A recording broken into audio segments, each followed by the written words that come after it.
Okay, Chaver, Shalom Aleichem. Welcome back.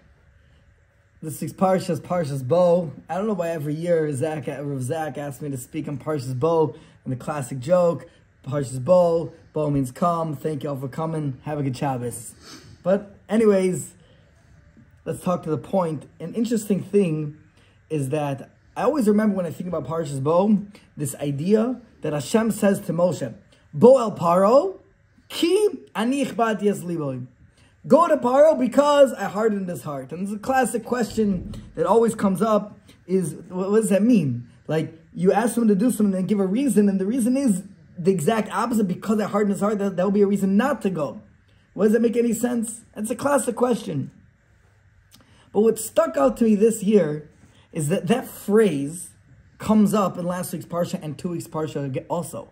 Hashem says to Moshe, go to Paro, and Hashem says, I'm going to harden his heart. And I was sitting there 2 weeks ago and thinking, asking myself, like, wait a minute, isn't this like the famous vort that comes up in a few weeks in Parshas Bo? But I don't remember it from Parshas Shmos Ve'era. I remember it from Parshas Bo. And I was thinking about it today. Why is it? Why is it that I remember that question in Parshas Bo, but not beforehand when it comes up even beforehand? And I think the answer is because it's Parshas Bo. Because there was a stop, and there was a koteret, there was a title of the Parsha, Bo. And that makes us think. This is the famous idea that the Kodesh Baruch Hu gave Moshe the Parshas and the Stumos, the breaks in the Torah. When you look in the Torah, there are breaks. And that was given, Halakha Moshe Misina, Hashem gave that over to Moshe. Why? The Gemara says to give a revach to Moshe Rabbeinu, to give a few moments to think, to let it sit in.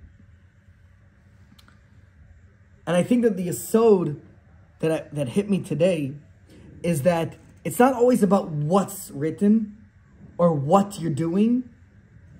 It's about how it's done and what title we give it and what the surroundings we give it and how it is presented.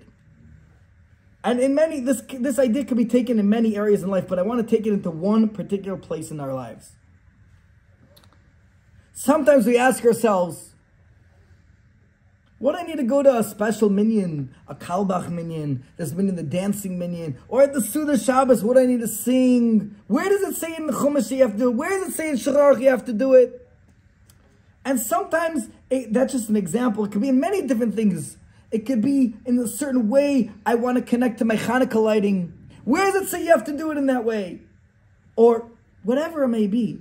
A certain mitzvah, sometimes we feel connected, we feel inspired, we want to do it in a certain way. And there's this voice inside us that says, you don't need to do it in a special way. Do like what's written. Do what it says. And I think that from this we see this message that I learned today about Bo is teaching me that it's not always about what's done, it's the package you do it in. It's how you do it, it's how you present it. We have to understand in ourselves, especially for our kids, when we're mechanech a family, how we do the mitzvos, how we approach tefillah, how we approach the Suda Shabbos, how we approach mitzvahs, how we approach any connection with the Ribono Shel Olam. Learning. It's going to be defined subconsciously, consciously, psychologically, and to our children through chinuch.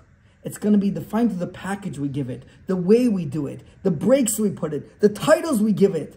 It's not always just about the actual content, but the surrounding and the package that we do for Avodas Hashem is just as important. Have a Gevaldik Shabbos.